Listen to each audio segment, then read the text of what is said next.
ಇಲ್ಲಿ ಕಲ್ತಿದ್ದಾರಲ್ಲ ಒಂದಮ್ಮ, ಅವ್ರ ಹೆಸರು ಬಂದ್ಬಿಟ್ಟು ದ್ರೌಪದಿ ಮುರ್ಮು. ಅವರೇ ನಮ್ಮ ಇಂಡಿಯಾದ ಪ್ರೆಸಿಡೆಂಟ್. ಅವರು ಪ್ರೆಸಿಡೆಂಟ್ ಆಗೋದ್ರ ಮುಂಚೆ ಅವರ ಲೈಫಲ್ಲಿ ತುಂಬಾ ಕೆಟ್ಟದಂತ ಸಿಚುವೇಶನ್ ನಡೀತಿದ್ದಾವೆ. 2000 ಇಂದ 2009 ವರೆಗೂ ಅವರು ಒಡಿಸ್ಸಾದ MLA ಆಗಿರ್ತಾರೆ. ಹಾಗೆ ಅವ್ರು ಕೆಲಸ ಮಾಡುವಾಗ MLA ಬೆಸ್ಟ್ MLA ಅಂತಂದು ಅವಾರ್ಡ್ ತಗೊಂಡಿರ್ತಾರೆ. ಇಲ್ಲಿಂದಾನೇ ಅವರ ಕಷ್ಟಗಳ ಸ್ಟಾರ್ಟ್ ಆಗೋದು. 2009ರಲ್ಲಿ ಅವರ ಮೊದಲನೇ ಮಗ ತಲೆಗೇಟ್ ಬಿದ್ದು ಸತ್ತೋಗ್ತಾನೆ.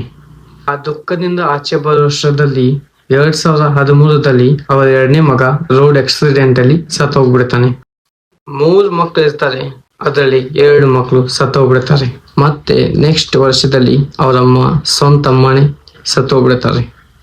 ಮತ್ತೆ ಅದೇ ವರ್ಷದಲ್ಲಿ ಅವರ ಹಸ್ಬೆಂಡ್ ಹಾರ್ಟ್ ಅಟ್ಯಾಕ್ ಆಗಿ ಸತ್ತೋಗ್ಬಿಡ್ತಾರೆ. ಅವರ ಸ್ವಂತ ತಮ್ಮನು ಸತ್ತೋಗ್ಬಿಡ್ತಾರೆ. ಹಾಗೆ ಅವರ ಅರ್ಧಕರ್ಧ ಫ್ಯಾಮಿಲಿನೇ ಸತ್ತೋಗ್ಬಿಡುತ್ತೆ. ಅವರ ಲೈಫಲ್ಲಿ ಎಷ್ಟೇ ಕಷ್ಟ ಬಂದ್ರೂ ಅವ್ರನ್ನ ನಂಬ್ಕೊಂಡಿದ್ದ ಜನರಿಗೆ ಸಲುವಾಗಿ ಕೆಲಸ ಮಾಡ್ತಾ ಇದ್ದಾರೆ.